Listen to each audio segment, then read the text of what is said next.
Mimi wacha nikuambie, mimi mara yote nishaipiga kura. Nilikuwa napea baba peke yake kwanza. Chungwa ODM. Sitaki kuona kitu kingine, bora nione picha. Watu ndio walikuwa wanampea sifa mbaya, lakini ukiangalia underground sifa mbaya, lakini ukiangalia underground mwingine anamfanyia kazi, anasema aje atalipa aje mtu mweupe hivi na watu wako nyinyi mnakuoga na pesa. Like ana assume wewe unafaa kuwa na dori. Unafaa kuwa na pesa. Mpaka anakuuliza gari yako umepaka wapi? Bwana uona doma. Wengine wananiita rangi ya dhao. Kila mtu anakujanga akidepea certificate. Nionyeshe tu vile ndaingia airport. Nionyeshe tu connection. Mimi nashangaa.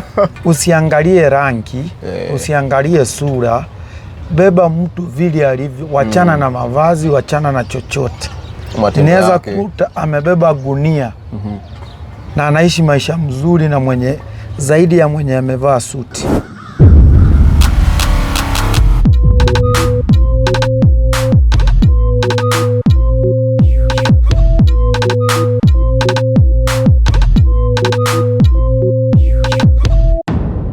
By the way, kuna cameraman mnoma sana hapo nyuma.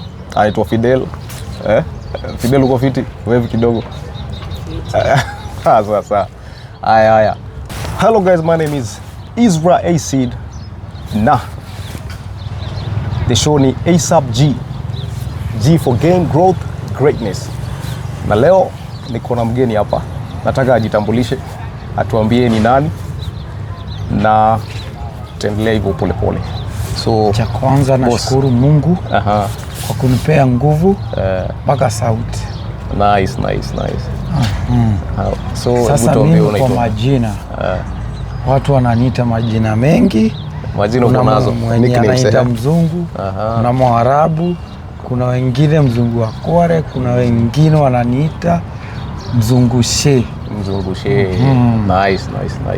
Naona majina ni mingi, lakini mimi yenye nakujua nayo, nataka kujua like mimi nakujua kama mzungushe.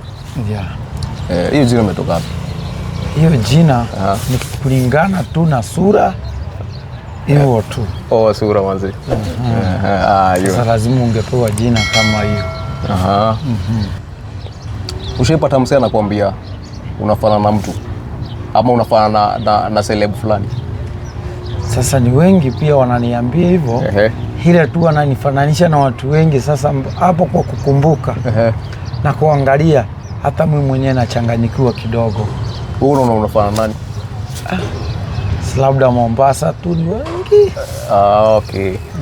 Wale wa masheki. Hamna kishida hapo, ni hapo. Nice. Nice. Okay, so hebu tuongee kuhusu hustle kiasi. Najua lazima tuamke, tuende tafutie watu wengi. Unaona, lazima tu hustle. Unaamuka ndio uende hustle, ndio. Wewe unadu nini? Mimi kivyangu lazima nikiamka nimuombe Mungu wangu anipe chochote atanipa, bora watoto wangu wakule. Nice. Mimi nafanya kazi ya nini? Ya kutengeneza tu magari, hakuna kazi nyingine. Mechanic. Ndio hiyo. Nice. Najua mimi nilikujulia mahali hapo. Shell, mahali Shell na kuonaga pale hivyo kufanya tu usafi. Naona gari inaletwa, nafungua, naona umefungua bonnet na huko. Na ni kazi unaipenda manzi? Kuvenya naonaga pale kazi ni kupenda kwa roho na kujitolea kwako mwenyewe. Kuna kazi mbaya na hakuna kazi kweli, hakuna kazi mbaya na mzuri. Ni wewe mwenyewe roho yako. Labda tu jiamulie tu. Ijalishi masaa, ijalishi wakati. So kama ungekuwa unafanya mechanic, ungekuwa unafanya nini nyingine? Kazi gani nyingine? Kuna kazi ile pia saa nyingine kwa roho yangu zaidi. Crane operator. Okay. Like zile ile forklift, lifting machine, kama zile ship containers, shipping containers hizo vitu kama hizo. Okay. Nice. Hiyo ni job fit pia. Hiyo ushaifanya before? Nimefanya kwa miaka. Okay, before sasa ukuje ufanye kazi ya mechanic. Mpaka nimetoka hapo nimeenda mpaka na Nyuki narudi kama hizo. Okay. Lakini yenyewe ni riski, lakini lazima ujitume. Ni riski aje? Ikifail unajua itagonga mtu au ugonga. Okay. I think kila kazi kuna risk.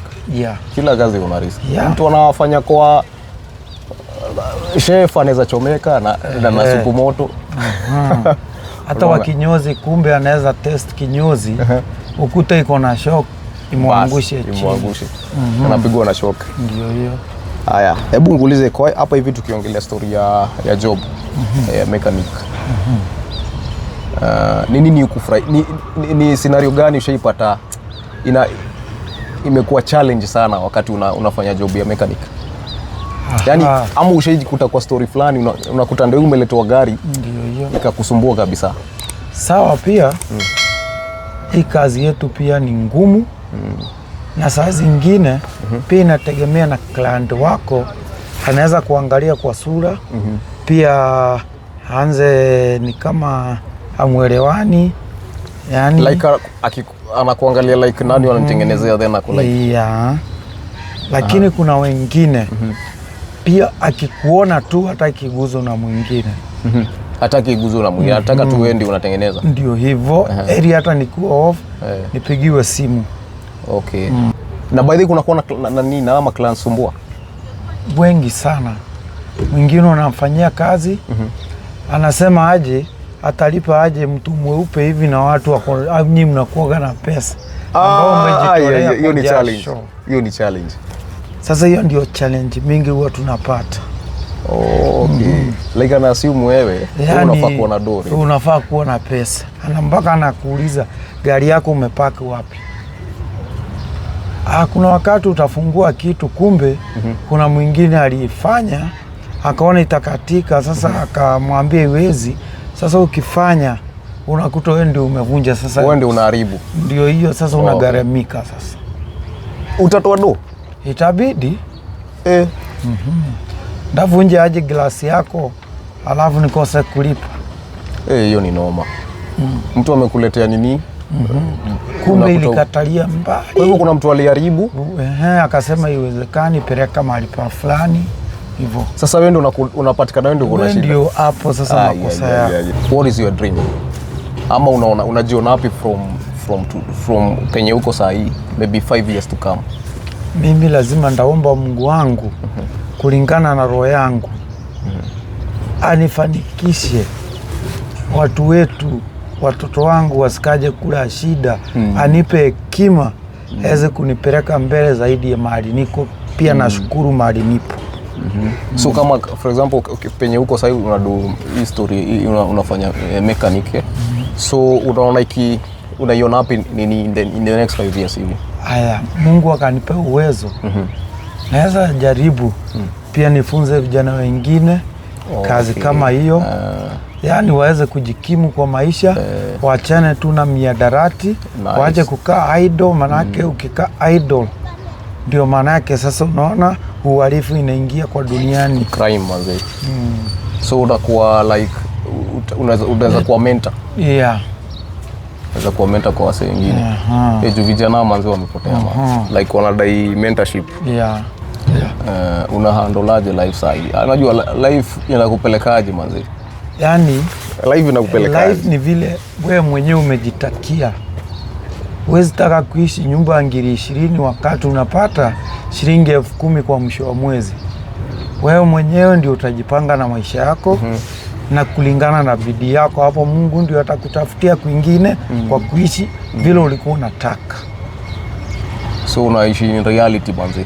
Reality inakuambia unataka ile nyumba kubwa lakini usione kwa wenyewe kumepikwa nyama kwako ni sukuma. Sisikia vibaya, labda Mungu kesho pia atakupa yako. Kweli hapo iko fiti. Nice. Hiyo ni advice fiti kwa nini? Hiyo ni advice fiti kwa wale wanatuwatch pale. By the way, like, share, subscribe. ASAPG, alafu unamfuata wewe unajita Mzungushe. So hebu angalia Mzungushe pale kwa TikTok. So Mzungushe, muulize. Ndio muulize. Kama ungekuwa like unafanya nini kama uko job? Mimi mara mingi nikiamka kidogo huwa naenda swimming pool, nikitoka, relaxing yangu ni ball, kuwatch tu lakini sichezi. Kuwatch ucheze. Vitu kama hizo tu. What is your nini? Wewe ni fan wa timu gani? Kusema ukweli mimi ni wa Chelsea. Chelsea, watu wa Chelsea. Chelsea na okay, nice, iko fiti. So, unapenda muziki gani? Mimi sana sana naweza sema taarabu, na nikiwa huku sana sana mimi usikiza reggae. Burning Spear. Ile ngoma yake unajua gani? Yeah, Jah is my driver. Jah is my driver. Yeah. So mbona reggae? Mbona si R&B, mbona si pop, mbona si... Kwa nini? Si bongo. Unajua wanaongeanga vizuri kulingana na maisha ile iko, si ile inakujiwa. Okay. Okay, reggae iko na message pia. Iko na message sana. Ndio maana message hizo ndio tunapenda. Nice. Labda kuulize mzungushi. Ndio mimi mzungushi. So ukiwa unatembea tu umepiga tu maybe uko malap zako hizo, watu wanakushow nini? Because let's be honest, wewe haufanani na watu wengine, unaona. So ni challenge gani unapitia na wase like wase kwa mtaa? Kwa saa nyingine watu huwa nafikiria nikipita tu lazima tu niwapee kitu, na kwa wakati mwingine watu wanafikiria mahali naenda kuna kitu, mpaka wengine wananiuliza wapi gari yako, tunataka form.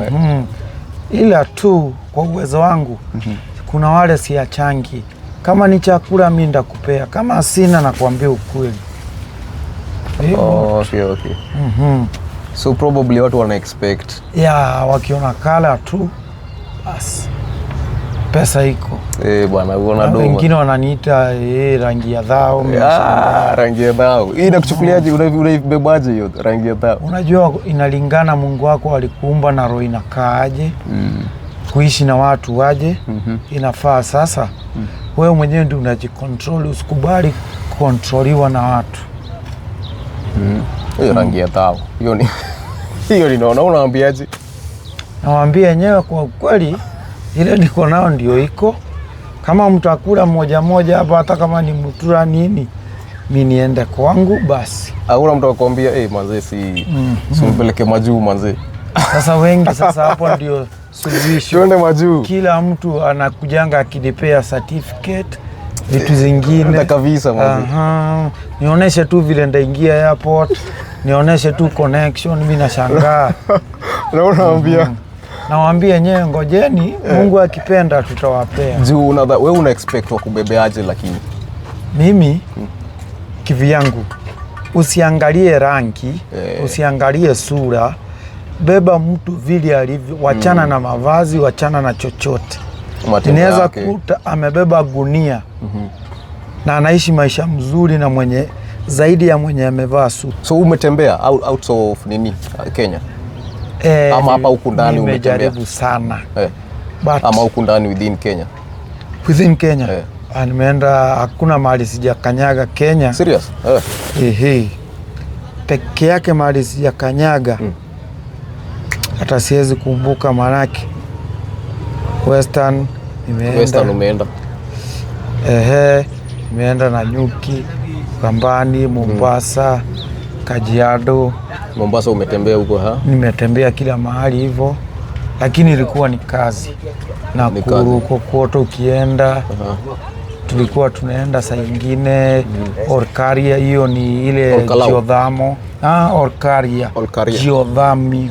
Ile ya mvuke ya stima. Pande kama hizo. Hivyo hakuna mtu hajaniona. Si geothermal iko si Kalau? Longonot. Longonot. Ukipanda ukishuka Naivasha unapanda hivi. So kuna base zingine umefanya job apart from maybe penye huko sahi? Mimi nimefanya. So huko ulikuwa unatembea like ni vacation, ni kutembea job tu? Hapo ndio nilianzia kazi ya crane. Okay. Sasa huko tulikuwa tunaenda kuinua hizo container zile wamebeba, ndio tulikuwa tunafanya nini. So unaitoa wapi ukiweka wapi? Hapa lakini sisi tulikuwa tu ni kutoa, wengine watoe. Alafu tena tunapelekwa kwingine hivyo. Okay. Hebu nikuulize, kuna swali nataka kujua. Wewe unaongea lugha ngapi? Mimi lugha yenyewe zile naongea ni nyingi, zile nasikiza ndio mingi zaidi kuliko zile naongea sasa. Kama okay, Kizungu? Oh, it's you.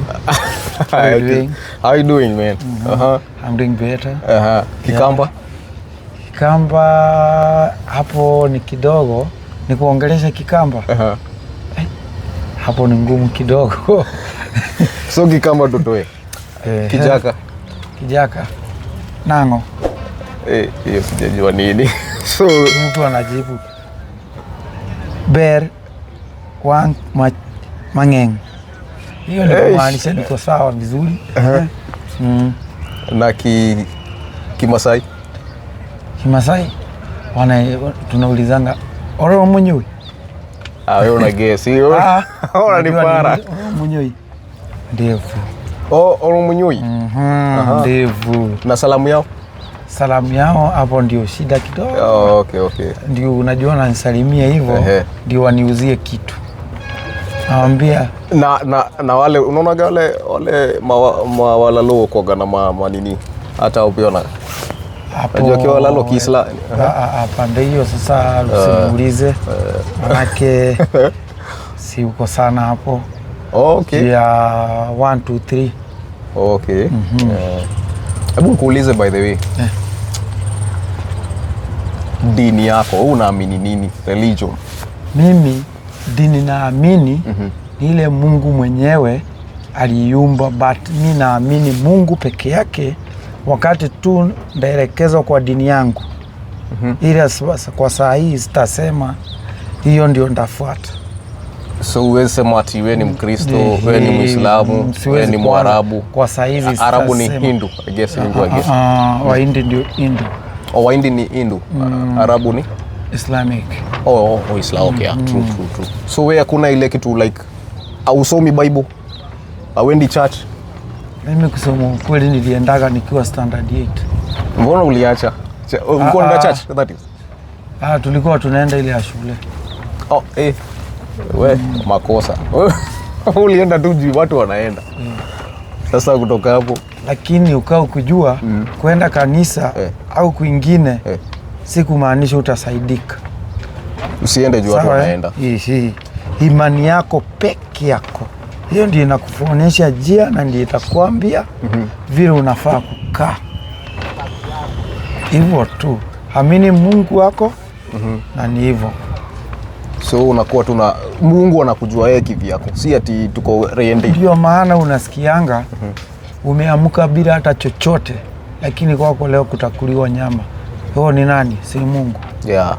Kweli hapo hivyo. Kwa hivyo inategemea na roho yako mali imefikia na Mungu wako. Huyo ndiye atakupea. Ni kweli by the way. So na uko na zile principles wewe unafuata? Yeah. In life like? Yeah. Mimi lazima nikiamka asubuhi siwezi kanyaga kwa kitanda kama sijaomba. Maombi. Kisha oga, wewe toka tu ukienda ukimwambia Mungu wangu wewe ndio unajua maisha yangu na hakuna mwingine zaidi yako. Ebu nikuulize, kuna kuaga na do you have a mentor in life? Ama mtu you look up to? Hata kutoka maybe ukiwa mdogo. Kitu ya kwanza, my mentor is my mother. Your mother is okay? Yeah. Aling'ang'ana mpaka nikafika mpaka mahali niko na mpaka mahali yako. Pia hawezi kaa bila kunipigia simu. Manake anajua kuna mtu alileza hapo. Okay. Of course uko na like kuna siblings. Like hiyo ni siblings. Like sister, brother. Of course mkilelewa pamoja. Wapo. Manake mimi ndio wa kwanza. You're the first born. Yeah. Nice. Unajua first born ndio inakuwa responsibility more. Sasa kuna wengine 4 nyuma. Kuna ndugu yangu, kuna sister, kuna sister na kuna brother mdogo sasa. So mko 5 that is. Yes. Na wao wanakufanana? Kwa kufanana, unajua rangi ni Mungu hupeana. Hata mimi na mamangu hatufanani. We, noma. Wengi weusi, lakini masista wote weupe. Okay. Nice. So maybe ulichukua nini side your dad ama your mom? Like, unajua first born ndiye anachukuaga ile yenyewe. Like the father? Yeah. No, not necessarily, si lazima. Yeah. But unajua hapo kuuliza ni shida. Juu hapo unajua mama ndiye anajua. Si mimi. Umesikia hiyo watazamaji? Mama ndiye anajua. Hebu tuambie kitu yenye unakumbuka na hujaisahau, maybe ukiwa shule. Maybe ilikushtua ama something, tuambie tu kitu unakumbukaga tu. Haya. Unaona kwa shule, sisi tulikuwa tunaamka asubuhi tunaenda Tumbugu. Mimi nilikuwa nasoma OLN. Ati? Ulikuwa unasoma? OLN. OLN. Hiyo ni Mukuru kwa Njenga. Ulikuwa okay. Ulikuwa unakanyaga kama mguu hivi. Sasa tulikuwa tunaenda tu vizuri. Ukichelewa ni kulala chini na viboko.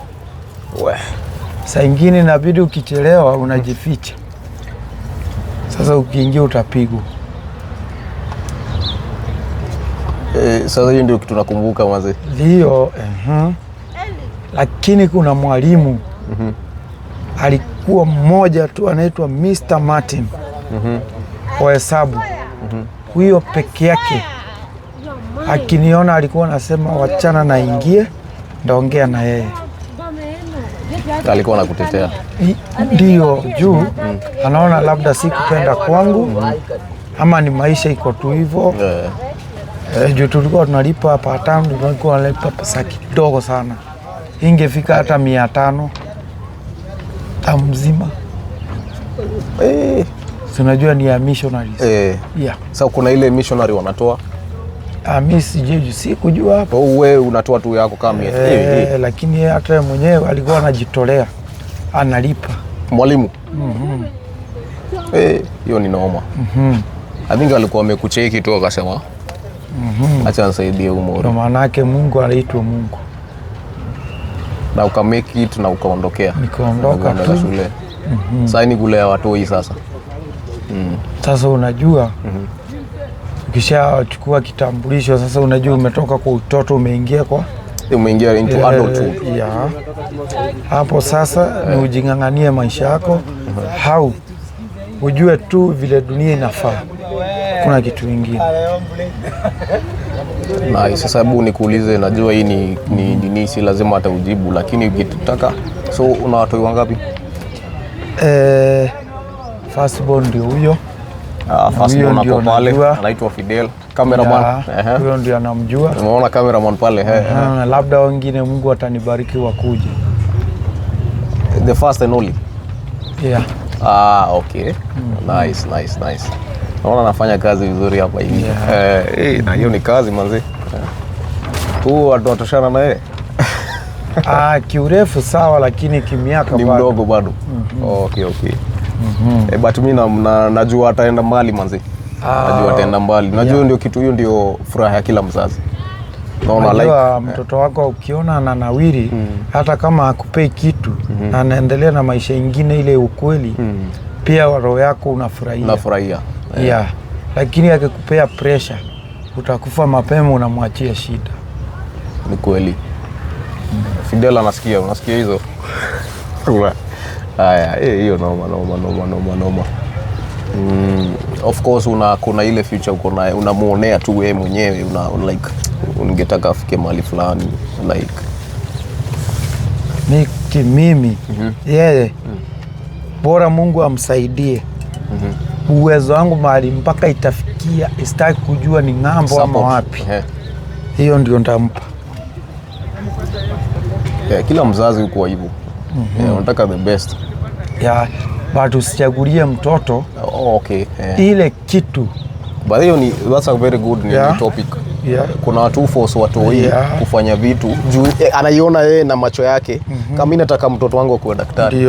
Unachukuliaje hiyo? Sasa huyu unakuta kuingia kwenye hospitali yenyewe unabidi umpige, atasomea aje udaktari. Nikaa wewe ndio unataka, yeye anataka. Mtoto ukimuuliza akiona gari hivi anakimbiza, naanza kujua basi. Ukiona kitu fulani unaona huyu imemfurahisha zaidi. Si unajua kuna zile familia zenyewe unakuta tibabu yetu walikuwa lawyer. Tibabu yetu walikuwa lawyer, mbona tukue lawyer? Nyinyi wote lawyer. Lakini yeye hataki kuwa lawyer. Anataka kuwa labda civil engineer, vitu kama hizo. Anataka kuwa reporter, anataka kuwa news anchor, journalist, vitu kama hizo. Karia yake iweze kuwa hiyo. Najua kila mtu Mungu akimleta kwa hii dunia anamletanga na sababu zake na talenti yake. Na usikaje kataza mtoto talenti yake. Manake ndio utalipa school fees lakini hata isoma. Baadaye unachukuliaje masomo? Unaichukulia like kitu ya kwanza, is it important? Masomo ni muhimu but inabidi masomo ni kumenta mtoto. Sawa Sasa kuna mahali tunaingianga colleges hivyo. Hapo sasa lazima usikize mtoto anataka nini. Na juu umekaa na yeye lazima utamwangalia. Anapenda hii, anapenda hii, anapenda hii. Na yeye mwenyewe muulize choice yake ni gani. Hakuna kitu mzuri kama masomo. Manake hata mtu kama ukusoma ukipewa 1,000 utahesabu aje ikiwa ya coins. Kama ukusoma itakuwa ngumu. Kwa hivyo mtu lazima asome but kuna mahali masomo inafika ukimaliza. Sasa college hapo ndio tunaanzianga decision ya mtoto. Course ni gani? Hivyo tu. Lakini hii primary and secondary ni must. Hiyo ni tangu foundation. Lazima ujue kuongea, at least kuongea na ujue kufanya mahesabu. Ukiitwa interview at least unaweza ongelesha mtu. At least unaweza ona yenyewe huyu anaweza. Ni vile tu ni shy ama ni vile tu na unakuwa na critical thinking. Kama hizo. Wewe ukiwa shule, by the way, unajua kama mimi nilikuwa natakuwa itangoaje neuratical engineer ule wa mandege. Lakini sasa unakuta maybe ama unakuta ama grade ile masomo unakuta haifiki pale. Wewe ulikuwa utakuwa nini? Kiwa nini? Mimi kuna siku moja niliulizwa juu hiyo wakati tulikuwa unajua watoto ni watoto tu. Of course. Nikasema nataka kuwa bus driver. Nilipigwa. Sasa unajua sikujua. Ulikuwa mkidi, ulikuwa Sasa after hapo ndio nikaanza kufikiria. Kwani ulipigwa? Hiyo sio mzazi ama mwalimu? Mwalimu, hiyo sio kazi. Si ni kazi, si watu wanafanya. Najua mtoto pia mwalimu anawaangalianga, unaona huyu anafaa kuwa huku si huku. Nishaisikia hata mtoi, kuna mtoi kulikuwa na story unapeanwa.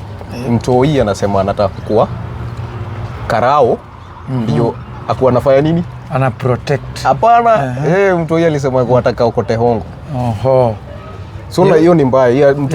Hiyo ni mentality mbaya. So wewe ulipigwa. So after kukaa nikakaa. Sasa wengi walikuwa wanasema mimi saa hii nataka kuwa pilot. Mpaka saa hii kuna mwenye najua hajaingia mpaka hiyo airport. Anaonanga ndege zikiwa juu. Wewe na nini uendelea kunaenda gaji? Don't force things. Si force. Juu mimi hata ningesema ni pilot. Ningeendesha ndege gani? Tuseme for example, huyu ni Rikako. Huyu unasema aliwanda kuwa pilot.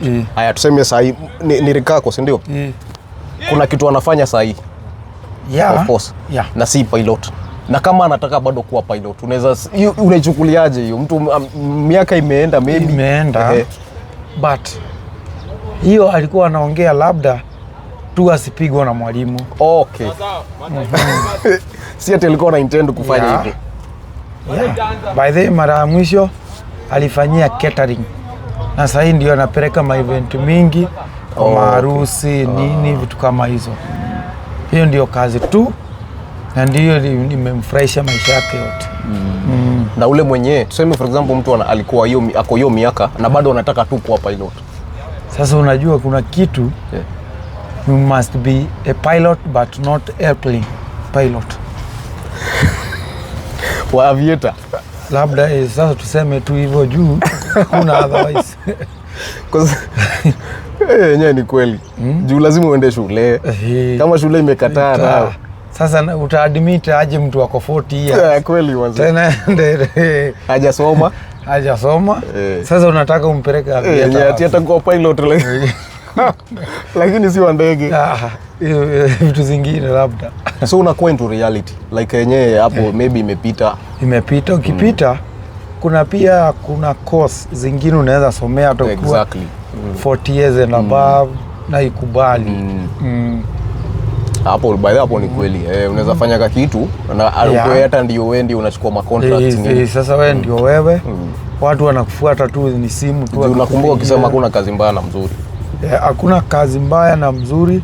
Kazi ni ile imekukubali na vile appearance yako na vile umearrange kazi yako. I think hata discipline pia. Discipline. Obvious, ni kuarrange kazi yako.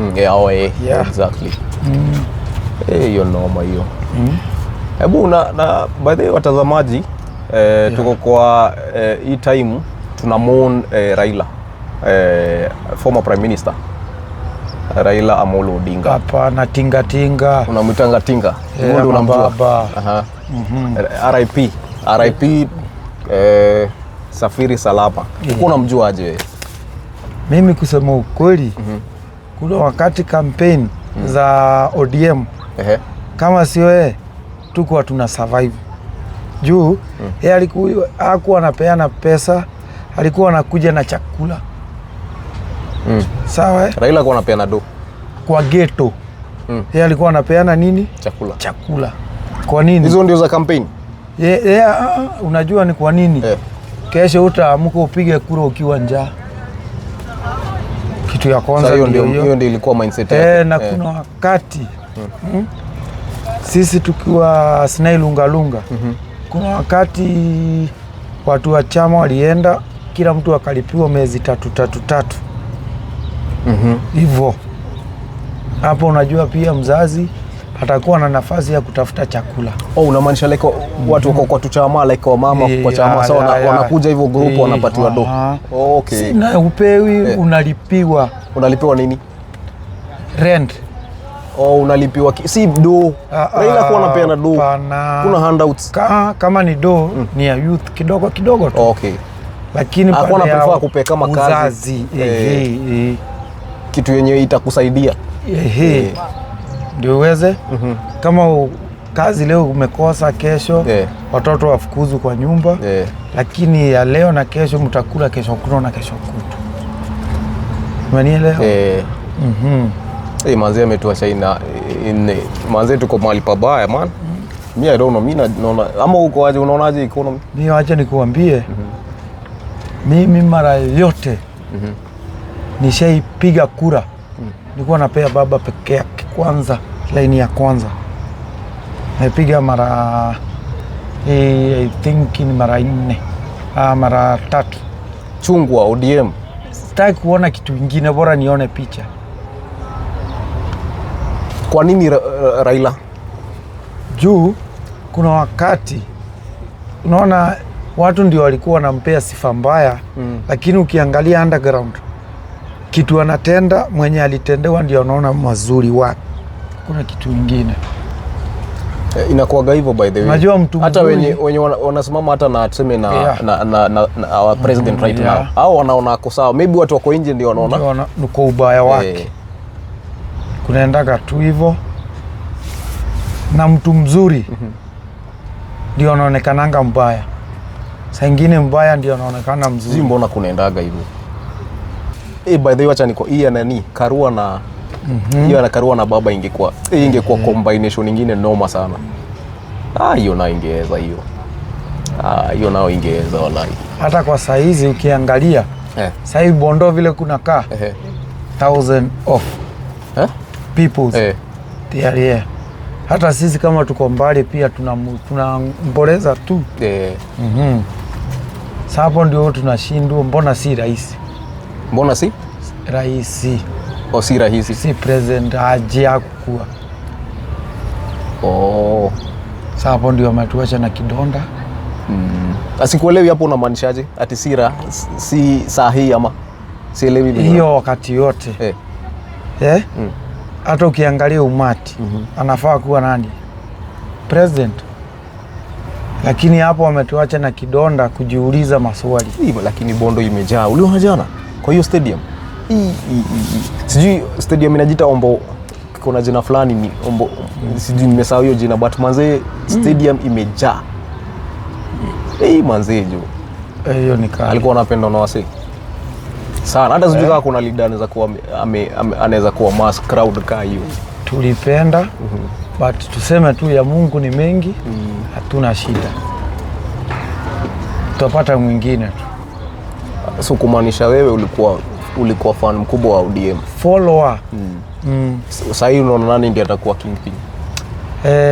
Labda sasa wakitutafutia ndio tutajua kama tutakubali au tutakataa. Ni kungoja tu. Tungoje tujue nani. Najua bado hatujaambiwa ukweli nini. Mpaka sasa tujue vetting. But sasa nani ndiye ameshikilia brother yake? Oburu. Lakini ni kushikilia. Kushikilia hiyo ni ile tunaisangwa interim, ushikilie tu for the moment.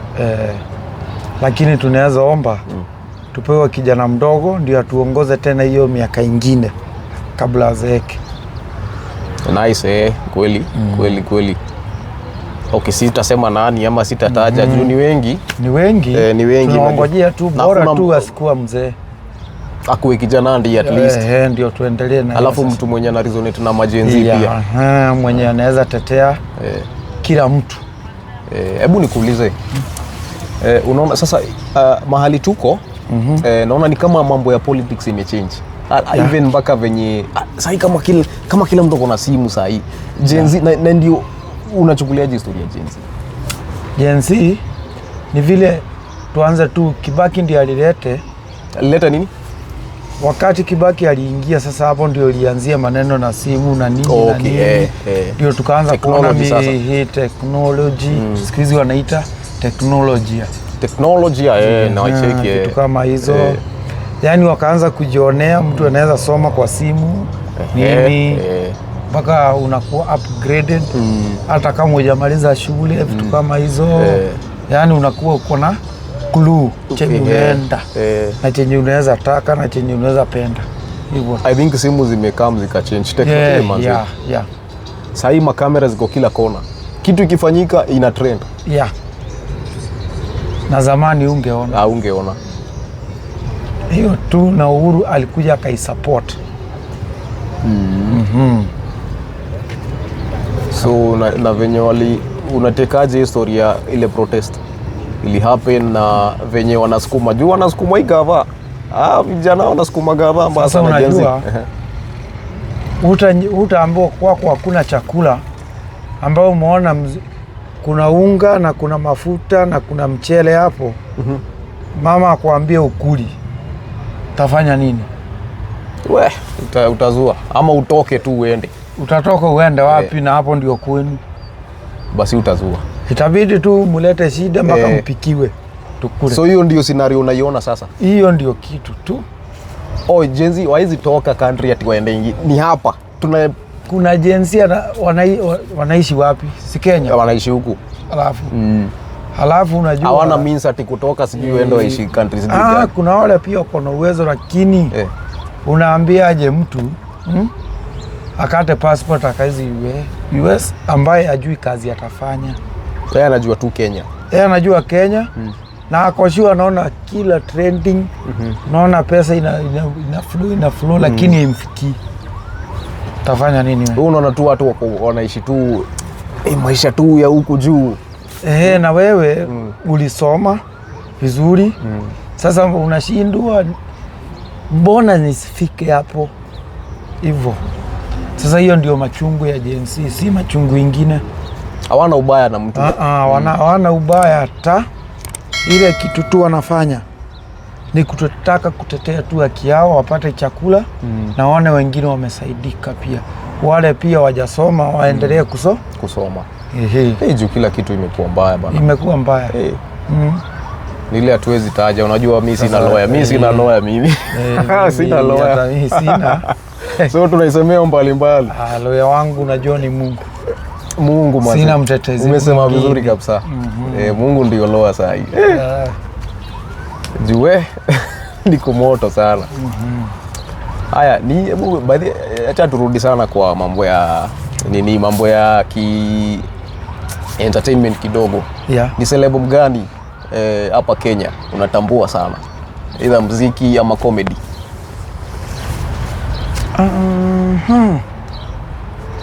Ni wengi. Si mmoja. But kuna ule yani wa comedy tu. Comedy ama muziki? Comedy. Muziki kuna MC Tricky. MC Tricky, nice.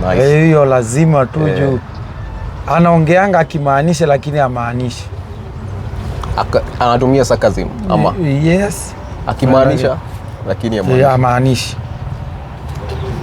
Hataki kugonga, yani anataka mfikirie nyinyi wenyewe. Yani lazima akupe kitu kwanza ikuzungushe akili. Ndio baadaye uweze kujua ni nini alikuwa anaongelea. Okay. So MC Tricky na msanii muziki. Msanii. Sasa kwa wasanii hata kama ni Kikuyu, like kama ni Mjaka. Nice. Mimi najua Waithaka wa Jane. Unajua ni Mkikuyu. Na Prince Inda ile side ya Wajaka na ile side. Na Bahati pia, Bahati ametrend for a while. But unajua yeye ni wa gospel but alitoka sisi tunampenda juu alitoka pia Geto. Nice. Hiyo ndio maana tunaweza mpenda. Yani anaonyesha mtu hata kama kijana wako hapa hivi ndio ametoka Geto.